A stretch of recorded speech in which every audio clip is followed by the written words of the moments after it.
All right, so let's talk this Aaron Sherinian thing, man. You want to go first? You want me to go first? What do you want to do? Well, it's just interesting because there's a question. I think there's already something suspicious there that people generally feel about Aaron, who is probably a very good man, very good at what he does.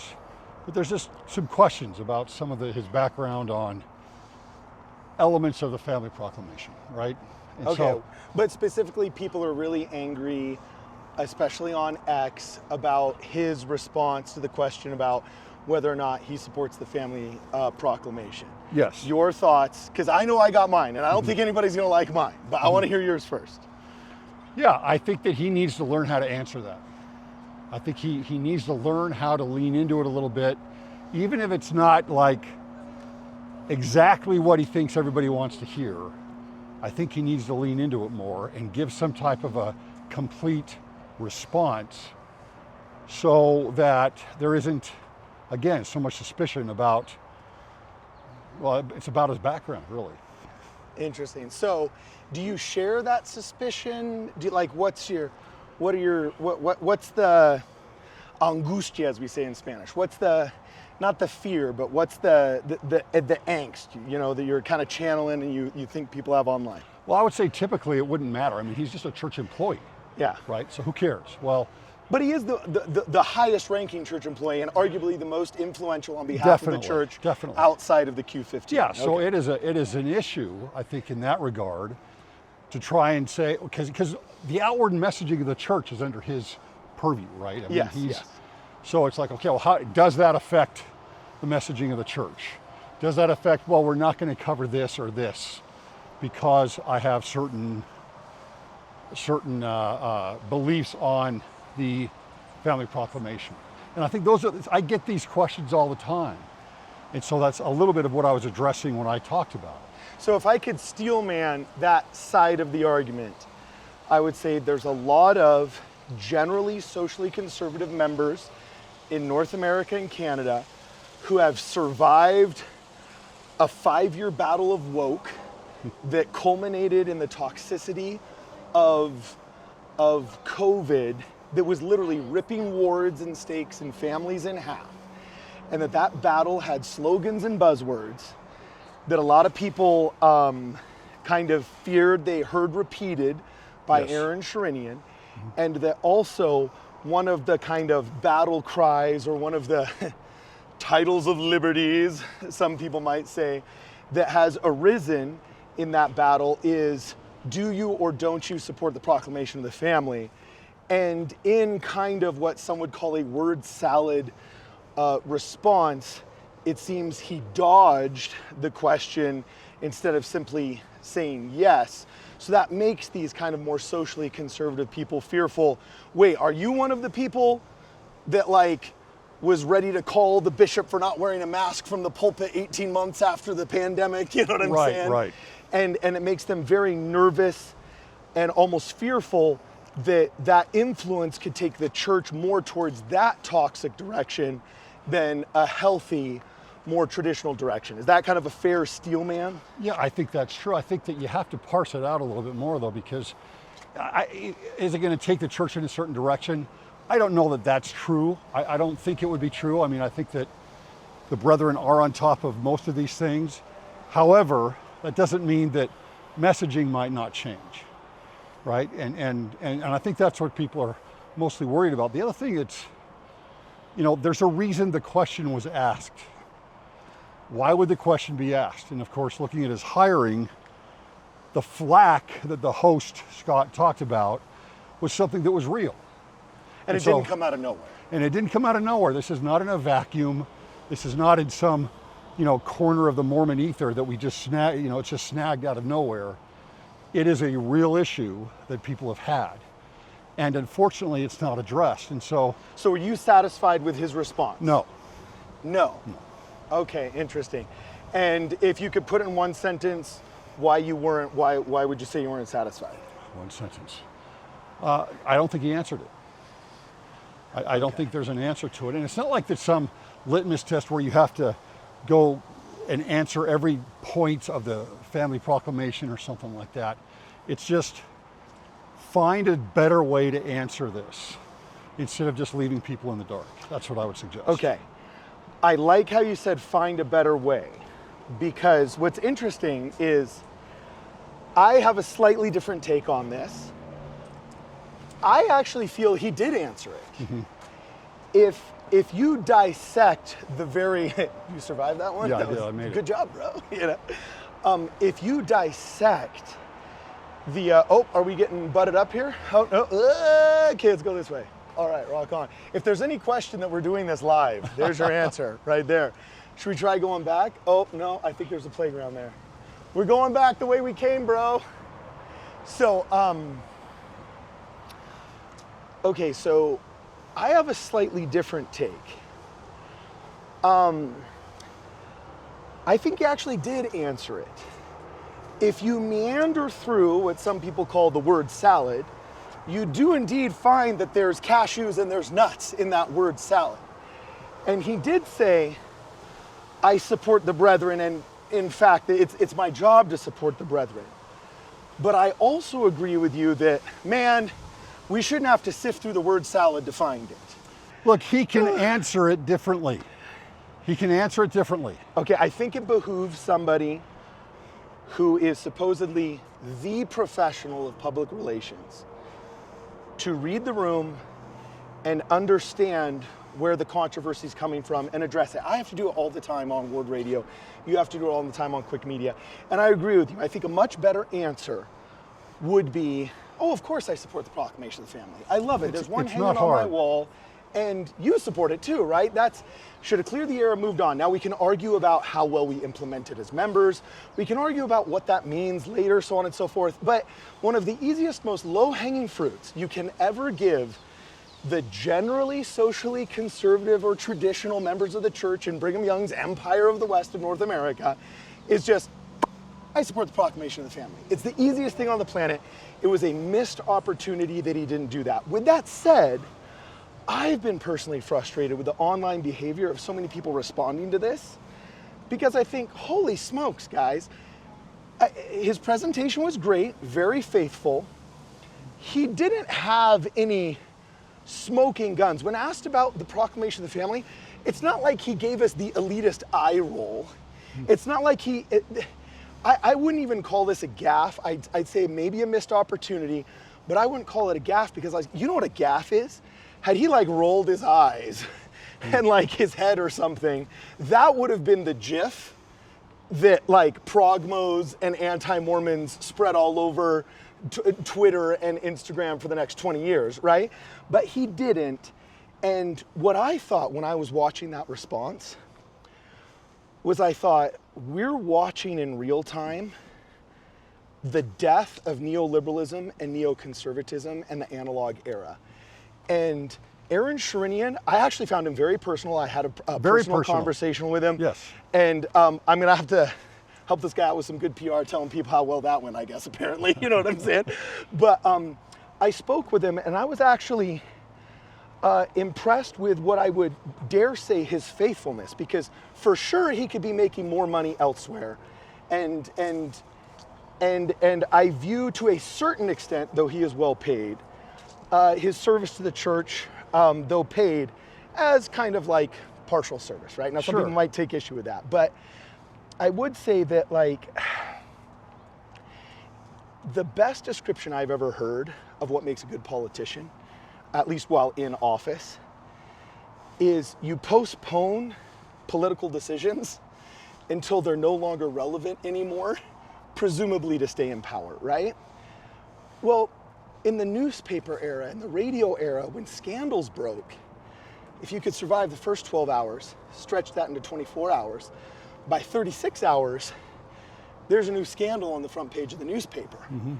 And the gatekeepers of whether you were scandalous or not were the newspaper editors, were the radio hosts, were the TV interviewers. And if you could word salad these people, or just give much more eloquent responses to very vicious sound bites, well, then you won. And that was the game. But now we don't live in that era. We live in an internet era that never forgets. It never forgets. It does move a little bit. I mean, you had the Coldplay couple recently. Yeah, And all of a sudden, what saved them was Sydney Sweeney. Yeah. Right? Yeah, but I would argue though they're going to live as a fridge magnet for the next Sure. for the next 20 years. So Sure. so my only thought was I just thought this is an out of place response in terms of time. And the internet era people are misinterpreting his 90s era response as a dodge, as a cover for wokeism, and I know these people, Greg.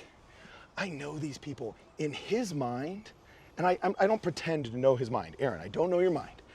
But I know many people like him in positions like him. And they view themselves kind of as an Apostle Paul. They speak Greek, they speak Roman, they also speak Aramaic and Hebrew. And he's worked at the UN. He lived in Armenia. He's actually going to connect me with some Armenian manuscript scholars there. He's had such a wide and storied and successful secular career that he speaks secular word salad. And his response was the corporate response that Coca-Cola wants to hear.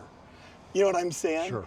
And so in his mind, he's thinking, and the brethren most likely are thinking, this is our guy. Because we need to stand on a world stage, and the world stage speaks the word salad, worm tongue, whatever they're calling it, right? Well, and that's interesting what you're saying, because there is a split somewhat, much different than it used to be, where you have very much a world-facing church, right? You have got the UN, you have got heads of state, you have got organizations, NGOs, all these things, all these outward-facing things, and there is a lot of messaging to brand the church in a certain way with those people outward. I find that that's not necessarily the message that sits well internally, right? And that's what I think is what happened the other night, right? It's like that message is not, that's a message you would give at the UN. That is a message you would give to the heads of state. You don't put yourself in there, but it's not very settling for some members. And this revealed to me what is actually not a problem with Aaron Sherinian, but a structural problem with our church. Did you know Israel doesn't have one ambassador to the United States of America? They have 5 consuls. There's an ambassador for the Northeast, one for the South, one for the Midwest, one for the Southwest, which is that makes sense. California, Utah, Arizona, and Nevada. And then there's one in the Pacific Northwest, right? Because they're smart enough to look at America and say, whoa, there's 5 different Americas. And the South is not the same as the New Yorkers. I can't send the guy that's negotiating trade deals with Merrill Lynch on Wall Street with the same dude that's wearing flip-flops and sunglasses talking film permits with the producers of Paramount in Los Angeles. That's just a misfit. So really, Aaron Sherinian there needs to be 5 Aaron Sherinians. Aaron Sherinian, there needs to be a North American Aaron Sherinian, because North America and Canada have unique cultural problems such as wokeism, mental illness, certain economic issues. Meanwhile, South America, you served in Mexico City, totally different culture, totally different style and approach to everything in life.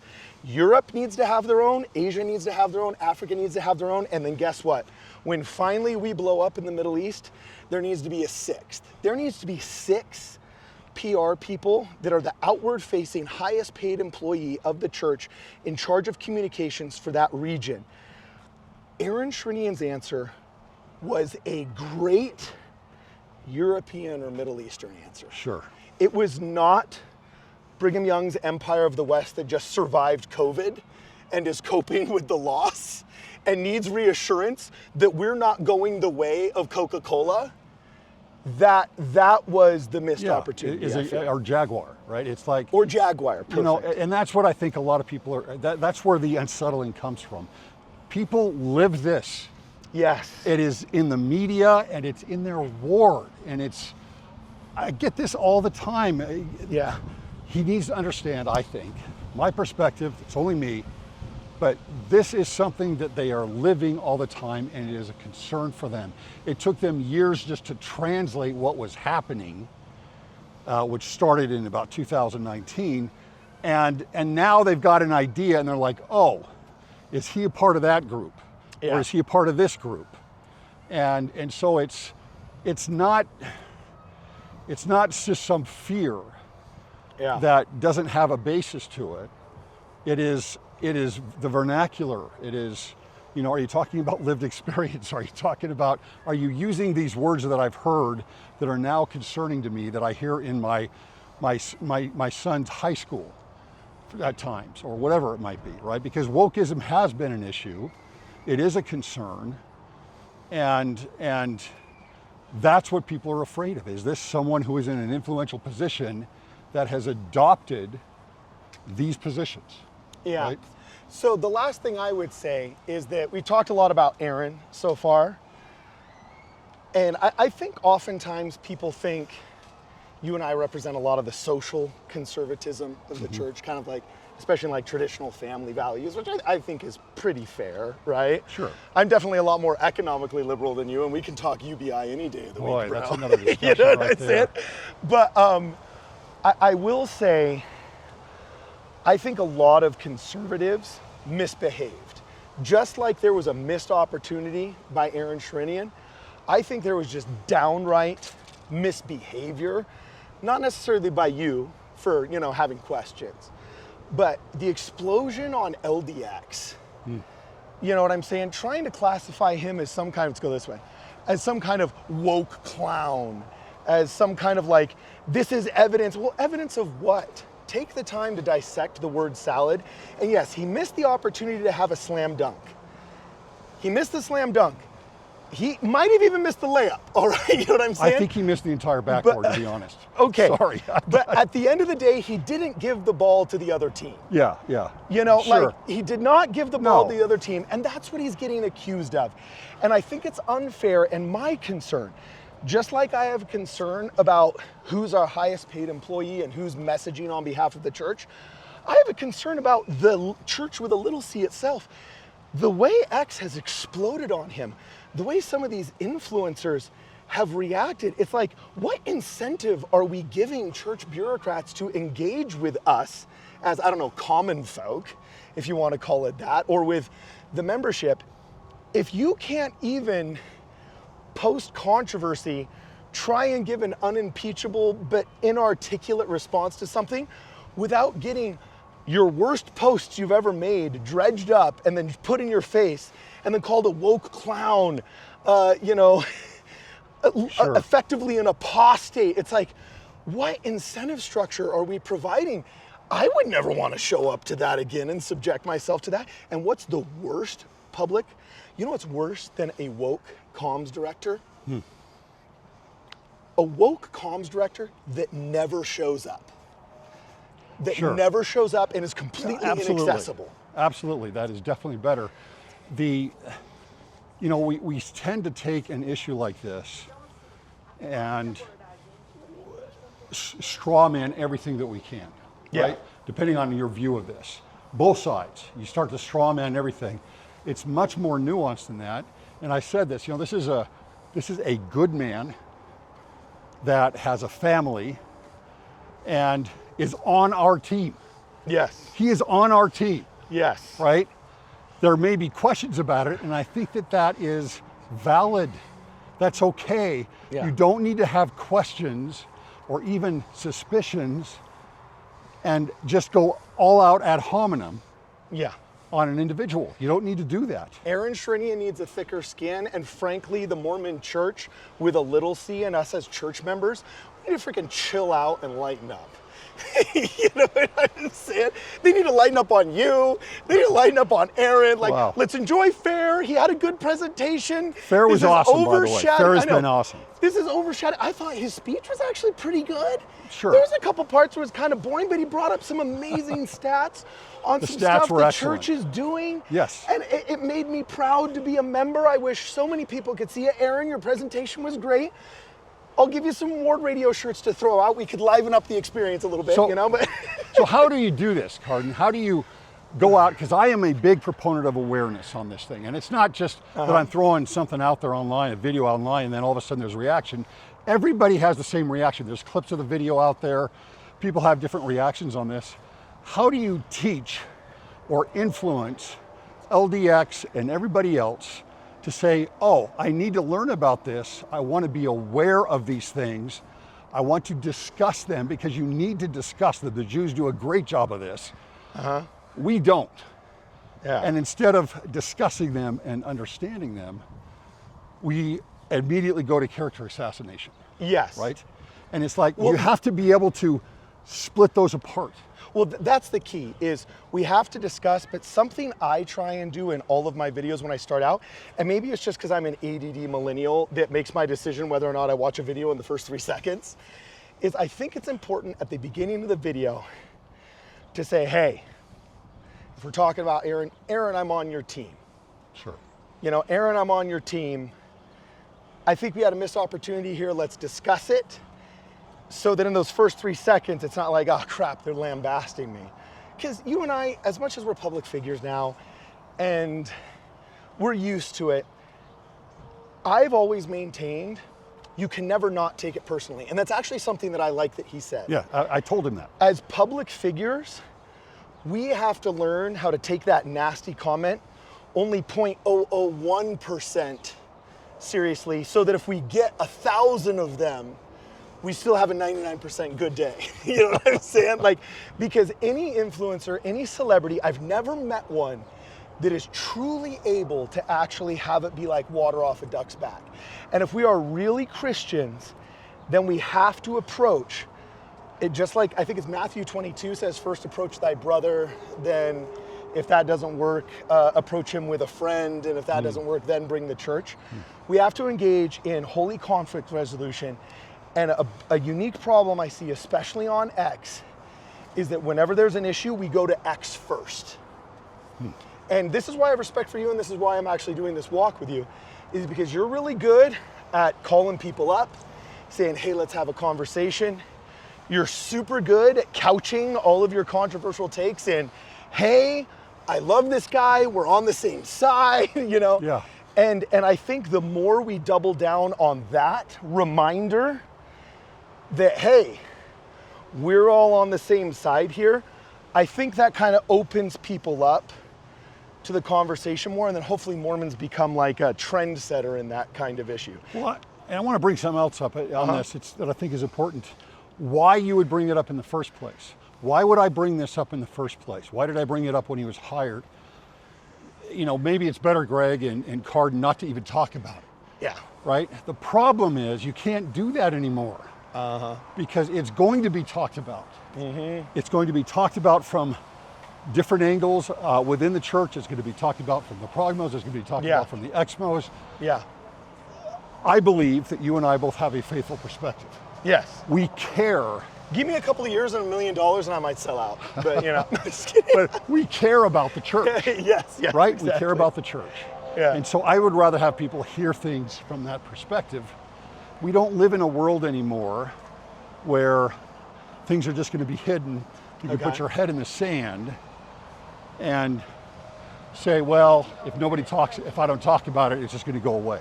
And Elder Holland has reflected and mirrored what you said by saying there can be no more, quote, uncontested slam dunks. Because if we don't talk about it in a faithful way, you're right. The Progmos, the anti-Mormons, the ex-Mormon anti-Mormons, trust me, they will. And they'll make that GIF and so on and so forth. So I really think this is just another example, and I don't want to beat a dead horse. But to me, what the internet did to our society was more consequential than what the Gutenberg press and books did. Absolutely. To Europe when it was invented. And to Christianity. And to Christianity. And we have to transition. We cannot hang on to the old way of doing things, or we will lose people, testimonies, market share, whatever analogy you want to make. So I think it behooves us as members. Hey, what's up, guys? I think it behooves us as members to chill out on the older generation from the analog era. And that includes me. I hold myself culpable.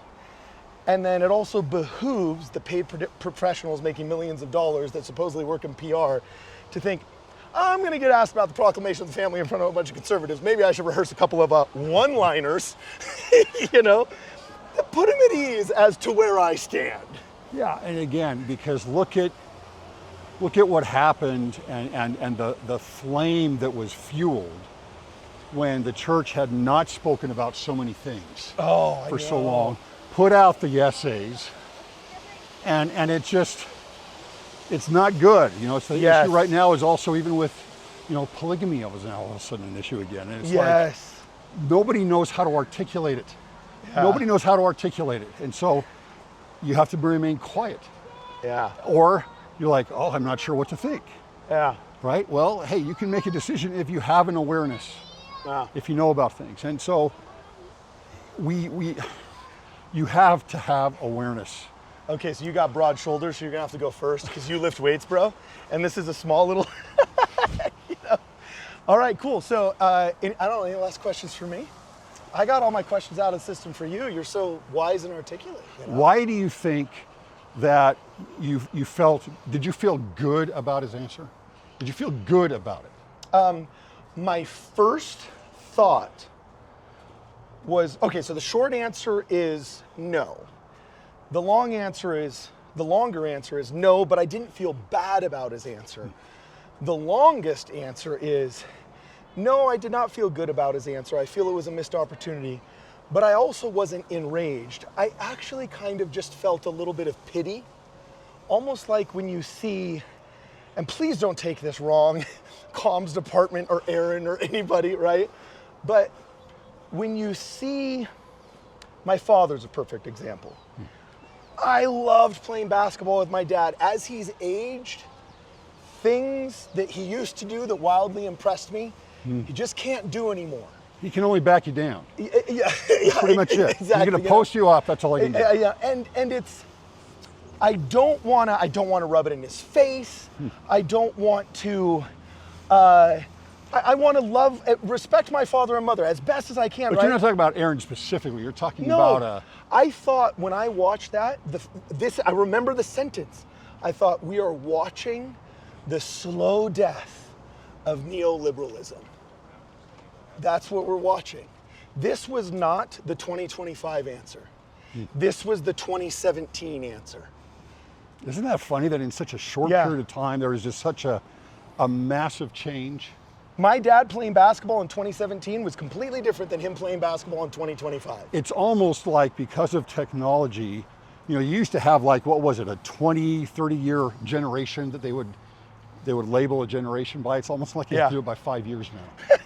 You know, it's like every 5 years there's such an advancement. You got AI now, and that's going to be completely different for those kids that are moving up through elementary school, high school, etc. Yeah. They're going to have a different take. Yeah, but that was the analog era, Atlantic Magazine, New York Times, and Washington Post answer. But you want to know what Atlantic, the New York Times, and the Washington Post all have in common? None of them get as many views as one day of Joe Rogan. Yeah. None of them get as many views as one day of X podcast. Did you know now 64% of all broadcast media is on YouTube? Yeah, it's crazy. CNN Plus failed. You know what I'm saying? You know it didn't? 1 million podcasts released during the Trump era because they were canceled from the analog traditional media outlets. So the old kind of, I don't want to say evasions, but the old word salad worm tongue is just not palatable to people anymore. They will choose to scroll past it and move it on. So that's what I thought, is I just thought, this is an analog era answer that we're trying to pigeonhole into the digital era. So I would think, right? You understand why the Family Proclamation is such a lightning rod. Oh, of course, right? Yeah. So this, again, as we said, this is not something that's just pulled out from the ether somewhere. Yeah. This is something that's very relevant. Do you see this? I mean, articulate for me why you think the audience here, for example, I mean, I spoke to, I don't know how many dozens of people afterward, they all had the same thing to say. Why would this be such an important issue to them? Not looking at this in a vacuum of just Aaron responding to this and his answer to this or non-answer. Why is this something that is? Because it's a bellwether. It is. It's a bellwether. And see, what's interesting is I live in LA. Woke is broke there. We exported all of the rich white suburbanites that were funding all of this. Act Blue is dead. There's no more Antifa. There's no more Antifa. But like all of that is so unpopular now. It's LA producers that made the Sydney Sweeney ad, bro. You know, so it's like it's dead there. Utah, Brigham Young's Empire of the West, because we so value treating each other lovingly.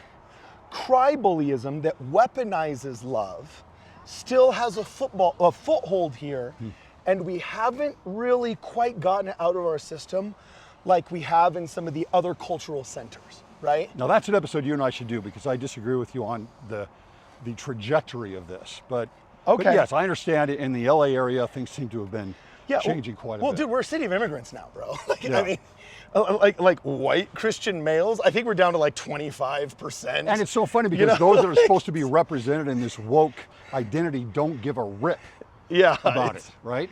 They don't care. So when I come here, I would argue now, I would be more worried about an activist teacher or school counselor trying to trans my kids in Salt Lake City than I would in LA Unified School District. Yes, yeah, absolutely. And so for that audience there, people that would subscribe to FAIR, and for the predominantly Utah, Idaho, and Arizona LDX audience, the Proclamation of the Family has become a little bit of a purity and a litmus test, which I don't think it should be, but it is.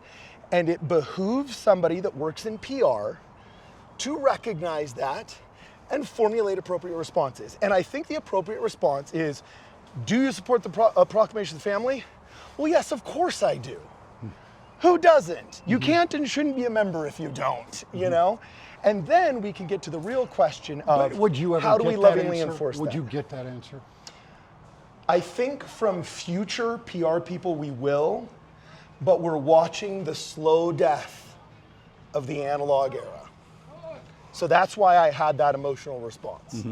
Is it was just like, oh man, this would have been great 15 years ago. But man, this is a missed opportunity. So now he makes up for it in many other ways. Like, for example, I think we're gonna crush it with some of this really cool esoteric, he's Armenian. Oh my gosh, I wish every Armenian would get baptized in the Church of Jesus Christ of Latter-day Saints. We would take over the world, my man. And I had such an amicable conversation with him. I'm gonna actually talk about that in another podcast and whatnot, but I don't know, those are my thoughts. So I just think there's a lot of misbehavior, a lot of missed opportunities on a lot of sides, but there's only one guy in the equation that's getting paid 7 figures. So, you know, like, I do hold him to a little bit of a higher standard. Sure, you know? sure, that's fair. How is there a synthesis, a message, a synthesized message that can be delivered that is inward facing to the church members and outward facing? Shouldn't that be the same thing, or is it not possible? Because again, I really think there is we talk to the press a lot. We talk to organizations a lot, the UN, etc. There is an outward facing message. Well, that's why I think the missed opportunity was simplicity.